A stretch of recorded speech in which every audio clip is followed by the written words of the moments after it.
This show is a Hopful Media podcast production.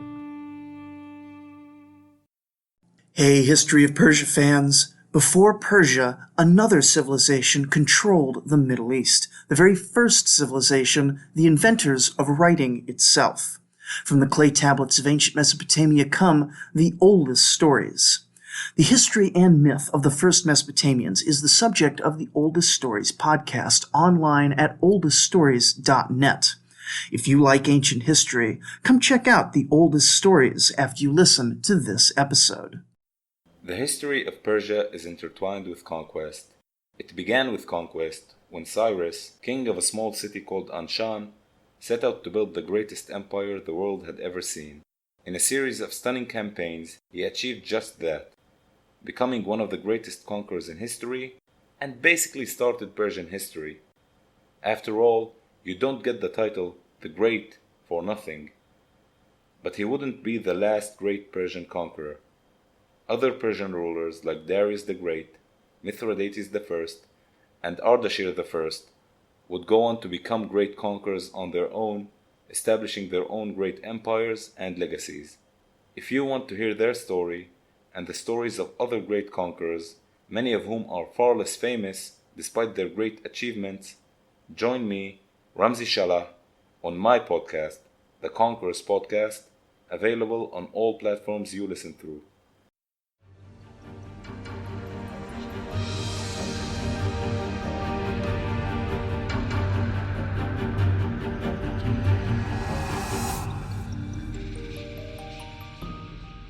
Hello everyone, welcome to the History of Persia. I'm Trevor Cully, and this is episode 164, Frataraka. Last time, King Antiochus III and his generals managed to pull the Seleucid Empire out of a tailspin.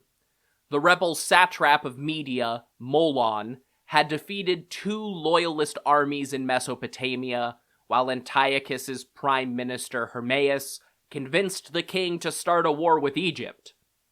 After multiple defeats, Antiochus was forced to go east against Hermaeus's protest and faced Molon in person along the Diyala River. Molon was killed in battle, and the rebels' brothers committed mass murder-suicide with their families in Persis, while Antiochus reclaimed the rebel territories of southern and western Iran. He reorganized the leadership of the upper satrapies from his base in Seleucia on the Tigris. In that episode, I also launched a new grand tour of the empire to cover more local affairs as we follow Antiochus's story. I covered Media, Karmana, Susa, and the apparently independent territory of Elymais in the highlands of modern Khuzestan. Of course, the missing component of southern Iran in that regional roundup was Persia itself, today known as Fars, previously known as the Achaemenid home province of Parsa, and for our purposes today, the Seleucid province of Persis. This is the history of Persia, and it just felt right to give the namesake of the podcast a little extra attention before continuing Antiochus III's story. Also, understanding Persis requires a lot more information than I had time for in the last episode, and will be our first major foray into a new way of approaching historical narratives, one which will be very important to the next phase of the podcast in general. We haven't heard much from what used to be the imperial core since Alexander the Great. Like most of his conquered territory, Alexander shuffled through a few satraps of Persis before his death, and this continued as the region passed back and forth between the various diadokoi. The most prominent of these satraps was Peucestus, one of Alexander's personal guards, but he got kicked out of the province after backing Eumenes of Cardia against Antigonus I. We really haven't heard anything about local Persian affairs since the Seleucids took over, and the last time anything of much note happened in the province was right at the start of Antiochus Soter's reign, around 280 BC, when there was some sort of local revolt or conflict that led to a massive fire at Pasargadae. This could have been a revolt of local Persians against Macedonian rule, or a Seleucid satrap attempting to assert independence.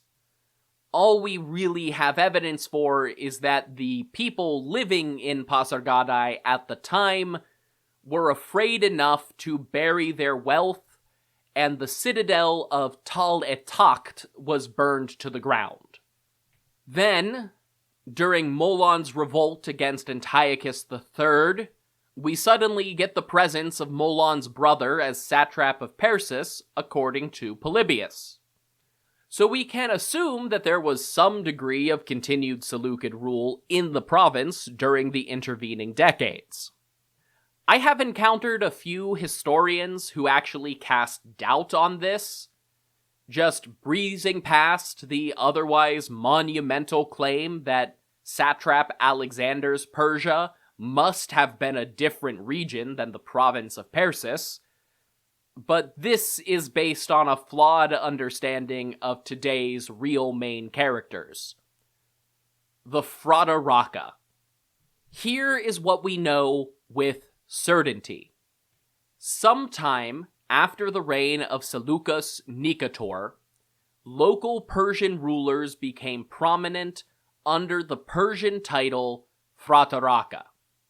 Eventually, during the Seleucid period, 5 or 6 of these Frataraka became wealthy, powerful, and most importantly, independent enough to mint their own coinage.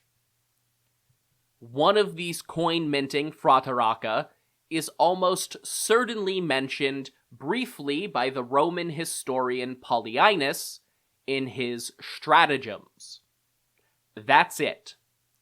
Everything else we can infer about them has to be cobbled together from a dizzying variety of ancient sources ranging from Egypt in 420 BCE to 3rd century Parthian coinage to Polyaenus in 2nd century CE Rome. The problem here is twofold. Scholars today cannot entirely agree on a chronology of both when the Frataraka were active and which order they ruled in amongst themselves. And the reason for this is one that will continue to plague the History of Persia podcast for years to come. We only know that these people existed because they minted coins with their faces and names on them. The study of coinage is called numismatics, an anglicization of a French word borrowed from Latin, borrowed from Greek. And I will spend a lot of time in the next couple of years talking about numismatic evidence. So let's rip the seal off this can of worms early with a topic that is almost exclusively numismatic. While these rulers were wealthy enough to mint their own coinage, they were not that wealthy in the grand scale of kings and governors.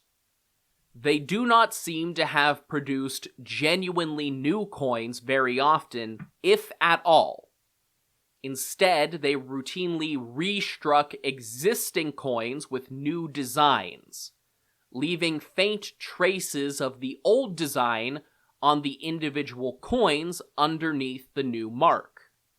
This is important to both the chronology of which Frataraka came after the others, and to their overall position in Hellenistic history. I initially wrote this episode with the intention of going over all of the information about chronological debates, But then the script was longer than several recent episodes, and I hadn't even gotten to what we think the history of Persis actually looked like. But then I remembered that the last time I did an episode, that in the weeds, I got more complaints than I ever have for any podcast episode ever. So instead, I am going to present the timeline which I support as fact. Anybody who feels too strongly can go read the paper A New Frataraka Chronology by David Engels, or if enough of you message me asking for the full details, I will release it as a bonus episode. hopmedia.com.co. I prefer what Engels calls the non-conflictual model, which goes against older assumptions about the Frataraka as independent rulers, and actually understands them as Seleucid subordinates. This interpretation seems highly likely based on the title Frataraka itself.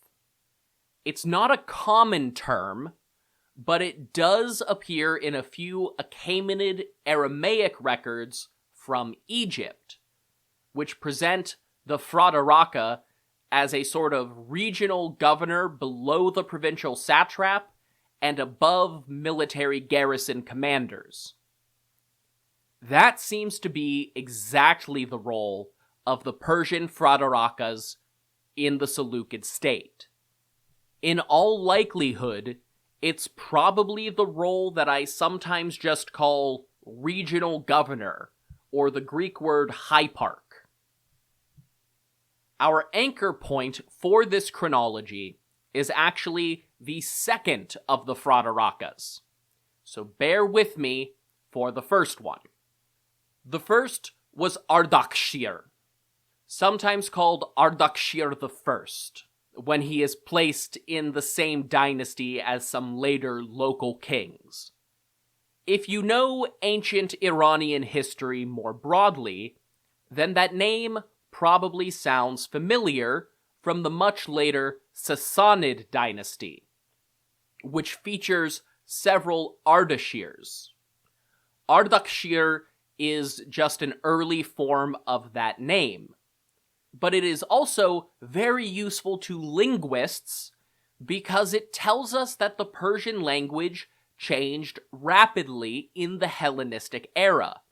Ardashir is just the 3rd century pronunciation of Artaxerxes, more commonly known in Greek as Artaxerxes.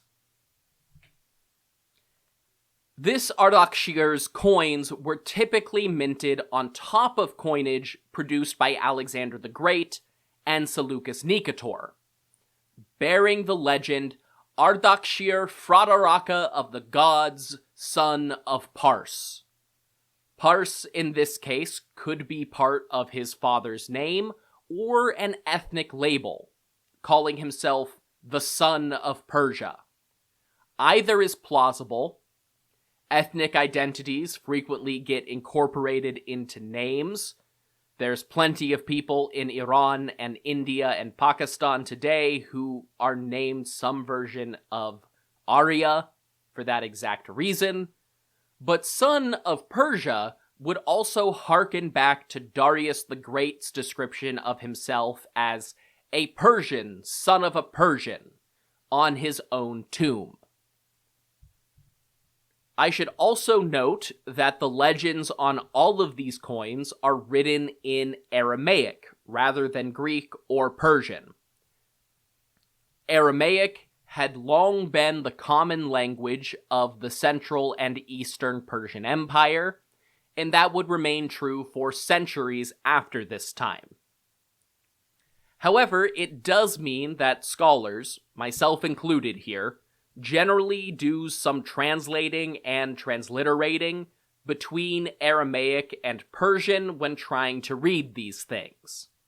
The obverse, aka the heads side of the coin, featured Ardashir's portrait, looking like a pretty typical Persian satrap, but with the Hellenistic diadem ribbon tied over his headdress, and the reverse side featured Ardashir worshipping at a fire altar similar to many scenes in Achaemenid art, including the royal tombs. On the far side of the altar from Ardashir, there is a staff topped by a square symbol. This is a sort of royal battle standard, the ancient equivalent of a national flag, and it represents an important step in Iranian iconography. This small, coin-sized, the symbol just looks like an X with a dot in each gap between the crossbars. But it is supposed to represent the Darafsh e Kaviyan, or the standard of Kaveh in English. In its full-size form, there is a lotus in the center, and the crossbars of the X are usually oval-shaped petals. We don't have time to go into the mythology behind this symbol today, although there is some evidence that the Darafsh e Kaviyan was part of the Persian artistic repertoire under the Achaemenids. However, there is no source to suggest that it was their official emblem. Xenophon even mentions that the Achaemenid kings carried a standard depicting a bird of prey, often interpreted as Shabaz, a yazada that appeared as a bird in mythology. This would make Ardashir the Frataraka the first known Iranian leader to link the Darafsh e Kaviyan with his authority, and the potential origin point of a symbol that has been closely linked with the Iranian nation and royalty for 2,200 years. Given that his coinage primarily struck over the coins of Alexander and Seleucus Nicator, it seems relatively likely that Ardashir arose sometime in the reign of Antiochus I. This works well with other known events. Persis revolted against Antiochus Soter early on, but a ruler with a definitively subordinate title started minting coinage with traditional Persian iconography not long after, while Persian troops continued to serve in Seleucid armies, and Greco-Macedonian satraps continued to govern Iran. The most likely explanation is that Ardashir was the compromise candidate, affording the former imperial homeland a degree of local autonomy and pride inside the Seleucid system. Even the adoption of coinage at all, albeit featuring a local leader, was a sign of assimilation, adopting Greek-style currency economics that the Persians had not used up to this point in time. Ardashir continued to rule until sometime in the reign of Antiochus II Theos, or maybe even his son Seleucus II Callinicus. That feels like a long time with 3 Seleucid generations, but in reality, less than 20 years passed between Soter's death and Callinicus's coronation. Frataraka Vabars, or Wahbars, came next. Get used to the multiple choice pronunciation, by the way.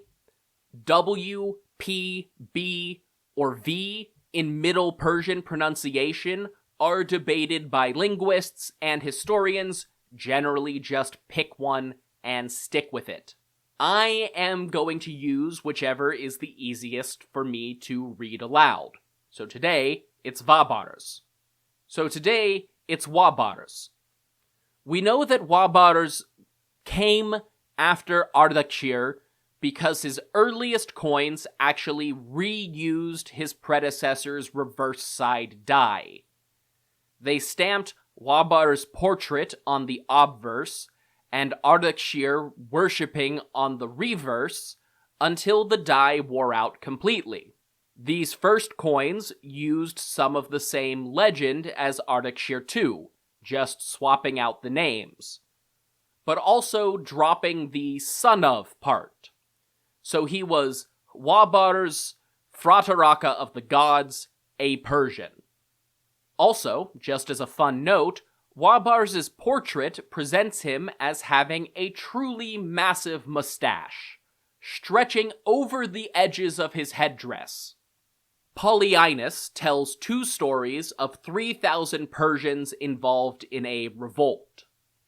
One features the Greek general Cheles defeating them in battle with an army of Macedonians and Thracians. The other has a Persian called Aborazes defeating them with trickery, quartering the insurrectionists with Western colonists, and instructing the colonizers to kill their guests. Aborazes is generally interpreted as the Greek transliteration of Wabars, and these two stories are understood as likely different accounts of the same event. The first version also features Cheles pretending to get threatening letters from King Seleucus, but which one is not specified. There's no sign of unrest under the original.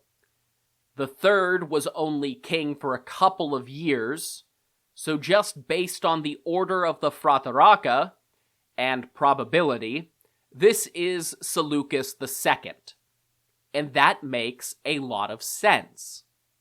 In the last episode, I suggested that Seleucus II's reign likely saw Persis's neighbors in Elymais become independent.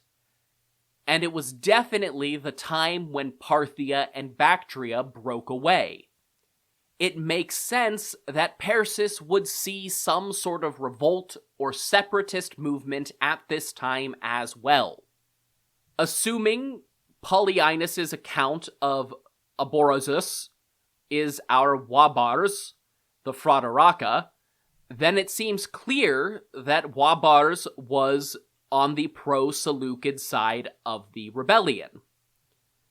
However, his later coins do make this a bit confusing, because they replaced the fire temple scene on the reverse with an image of a Persian noble killing an armored soldier in the Greek style, and they add a title to Wabars' name, Karanaya, or, to use the more familiar Greek version, Karanos.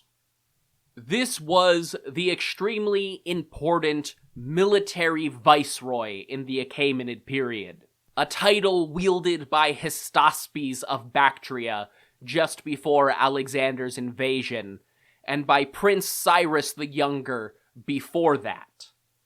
However, by the mid-3rd century BCE, Karanos seems to have taken on another, less dramatic meaning.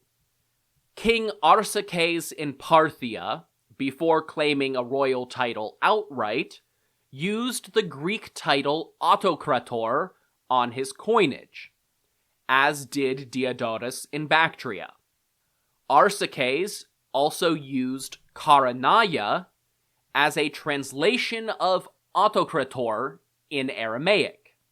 In that context, Wabars was just using the local translation of a Greek title, begrudgingly acknowledged by Seleucus II, to mean autonomous regional ruler. This possibly meant that the office of satrap was temporarily vacant, or that Wabars had some sort of temporary promotion before Alexander, the brother of Molon, was appointed.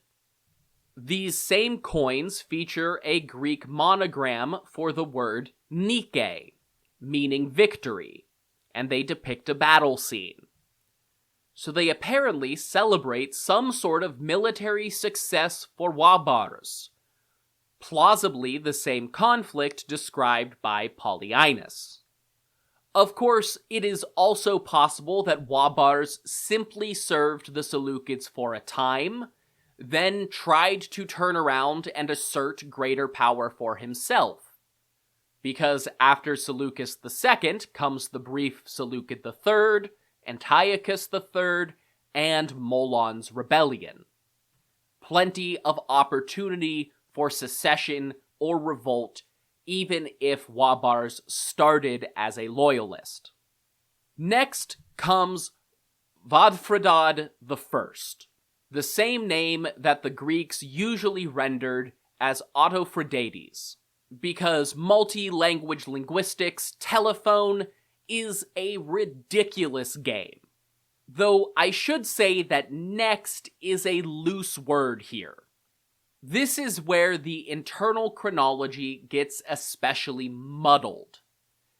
And we know that Vadfridad came after the first two because his coins were struck over those of Ardashir and Wabars. Vadfridad's portrait is pretty standard, wearing the same familiar Persian noble's headdress and Hellenistic tiara. The reverse of his coins gets progressively busier with each new minting, with a serious preference for winged imagery. One version, probably the first series, is basically similar to his predecessors. Vadfridad stood on the left side of a fire altar. The Darafsh Kavian stood on the right. The legend reads, Vadfridad Frataraka by the gods. The Persia part was dropped at this point, potentially seeming redundant. There were two additions, though. A Tharavahar was added over the altar, and on the reverse, Vadfridad is now holding a bow, similar to the portraits of the Achaemenid kings on their tombs, and nearly identical to the figures on the Achaemenid tomb at Kizkipan in Iraq. In other versions of the coin, a large eagle is perched atop the Darafsh Kavian, possibly an homage or recreation of the old Achaemenid standard featuring the bird Shabaz. In yet another version, a winged figure appears to the left of Vadfridad, making the scene very crowded for the back of a coin, and placing a wreath on Vadfridad's head. This winged figure has precedent in later Persian art and is generally thought to represent the Fravashi, sort of guardian angel spirits. But the figure in this case seems to be female, and a winged goddess crowning someone with a wreath is very reminiscent of Nike, the Greek goddess of victory. Then from Vadfridad we get to Bagadat, who throws off the whole chronology. At one point, scholars actually thought that he came first, and that is actually still how he is presented on Wikipedia. Bagadat's portrait is immediately and notably different from the rest. Very technically, he is wearing the same traditional headdress called a kirbasia, but unlike the first three, the ear flaps on the sides are pulled up and tied over his head, creating a sort of crenellated design. We can see that he's wearing an earring in the portrait thanks to this. It's not an unprecedented style, but while the first three Frataraka present themselves wearing the headdress in a style associated with satraps or high-ranking nobles in Achaemenid art, Bagadat is presented wearing it in a style usually associated with local city-level governors. On one version of his coins, Bagadat is actually wearing the headdress with the flaps down and worshipping at a fire altar on the reverse side, copying the design that should be familiar at this point. The most notable difference is that the eagle no longer appears on the Darafsh Kavian, but on another version, the reverse is entirely different. This time, Bagadat appears sitting on a throne, holding a scepter topped by a bird or a Faravahar possibly, with its wings spread. The bottom of the scepter touches the base of a pole, which is holding the Derafsh Ekavian, and the legend on these coins reads, Bagadata Frataraka by the gods, son of Bagakart. Right away, it is interesting and notable that he specified his parentage, and that it was not one of the previous Fratarakas. The very tacit consensus these days is that Bagadat and Vadfradad were active at the same time, and likely competed with one another for power. So the reference to Bagadat's father was trying to assert his separation as a different dynasty from that of Vadfradad and his predecessors. If Bagadat and Vadfradad came after Seleucus II and were involved in a competition for power in Persis, it only makes sense to put them in the context of Molon and Alexander's rebellion against Antiochus from the last episode. The impression we get from their overlapping coinage is that they must have been fighting between themselves either during or immediately after Molon's revolt. But it's very hard to decide who came out on top. Bagadat's second coin is designed to give the impression of a new, more powerful leader seated on a throne with a scepter like the king in Achaemenid art. His headdress is associated with an even more subordinate position, but that's also an artwork from over a century earlier, and fashion does change over time. On the other hand, the next Frataraka we know of is another Vadfradad, which implies continuity from the first. That said, Vadfradad II's coinage has artistic influences and designs that imply it must be much later, suggesting that the Frataraka's office, or at least their right to mint coins, was removed for some time after Bagadat's and Vadfradad's period. Because Vadfradad II comes much later than our current point in the narrative, I don't want to spend too much time on him, but I do want to address some further additions to the design of his coinage. His reverse incorporated various elements from the older design, with him to the left of an altar, a Faravahar floating above it, and an eagle perched on top of the Derafsh Ekavian. Vadfradad II's portrait is where things get interesting, though. His version of the headdress simply has no ear flaps at all. And most curiously, there is a bird-shaped ornament affixed to the top of the headdress with its wings spread.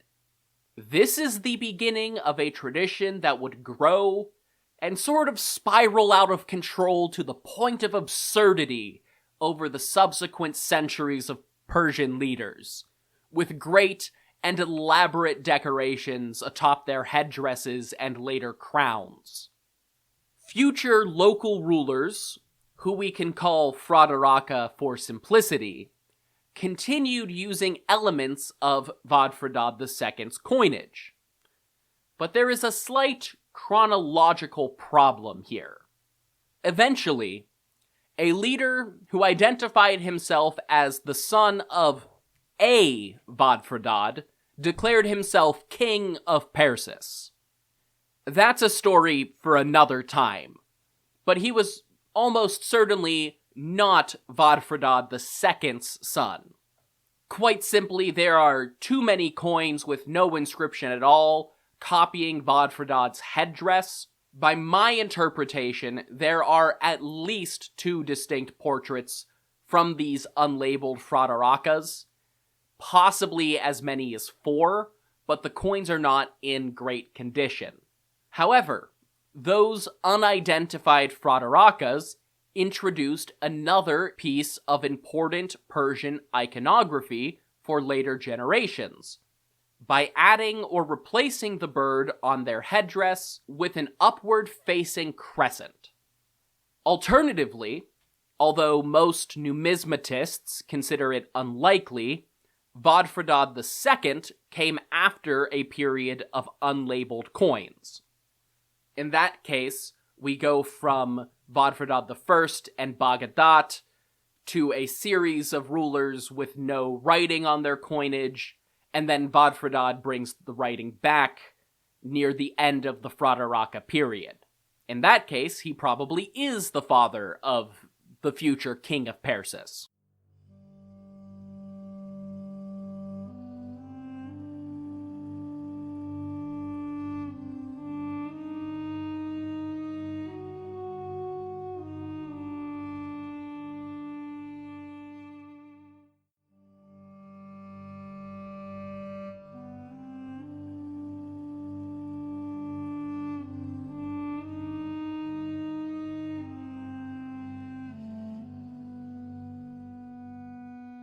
Finally, I want to end this episode with a discussion of the province of Persis itself, because it can be hard to follow what exactly is going on there.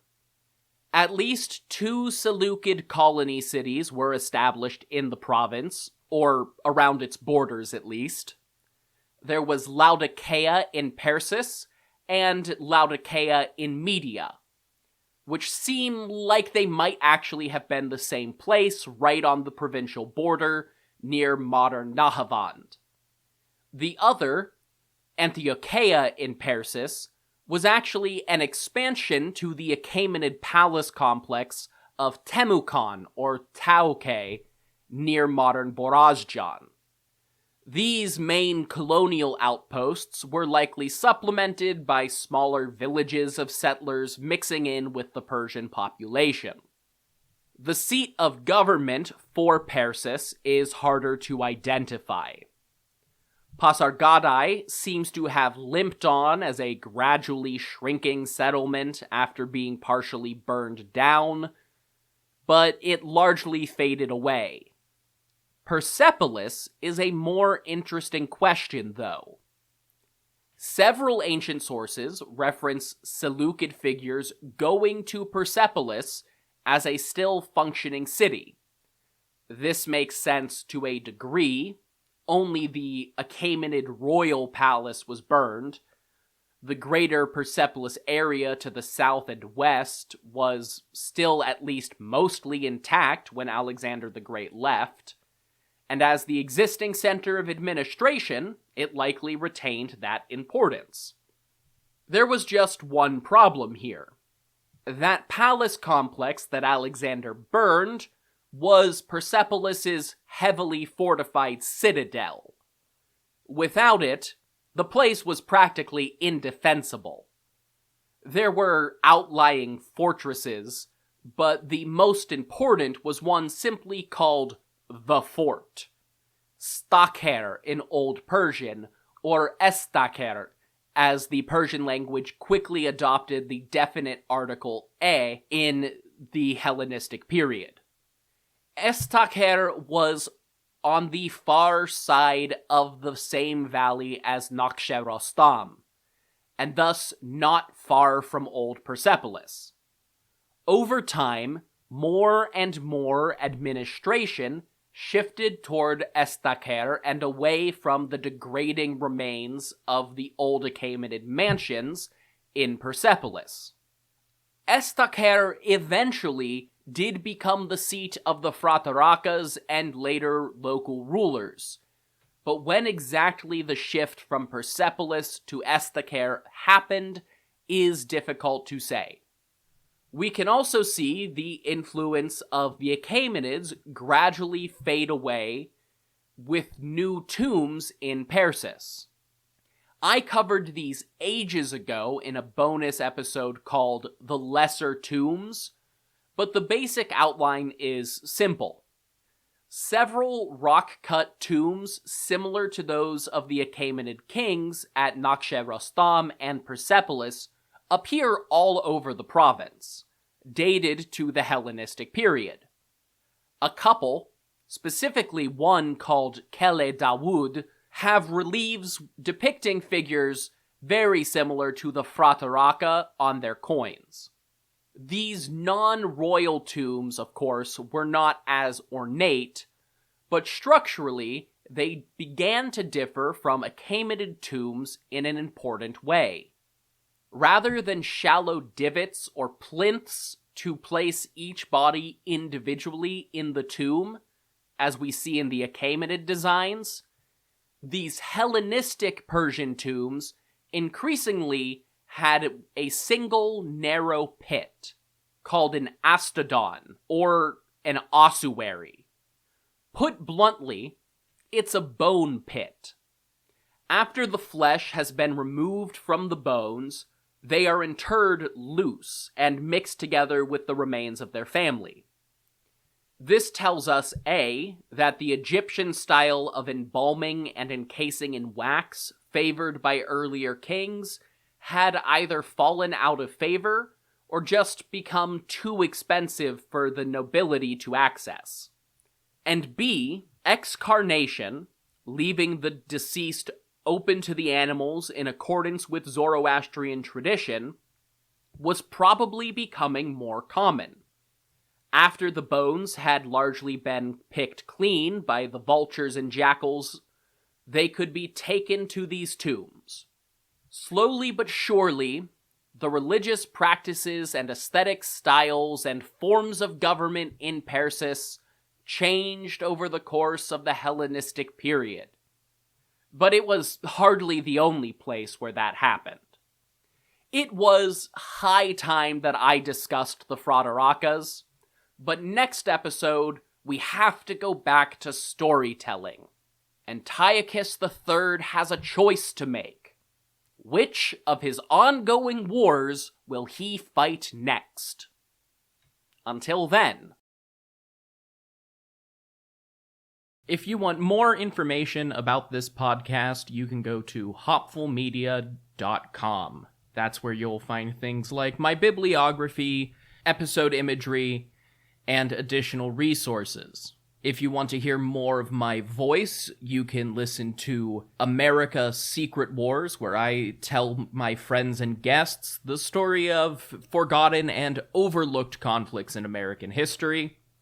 And if you want to support my projects, you can go to hopfulmedia.com.co to donate, buy merch, or subscribe to get access to ad-free listening and bonus content.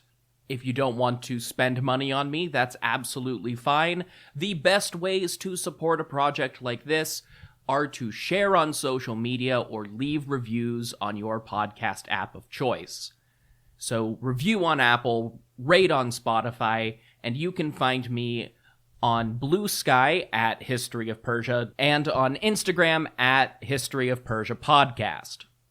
Until next time, thank you all so much for listening to The History of Persia.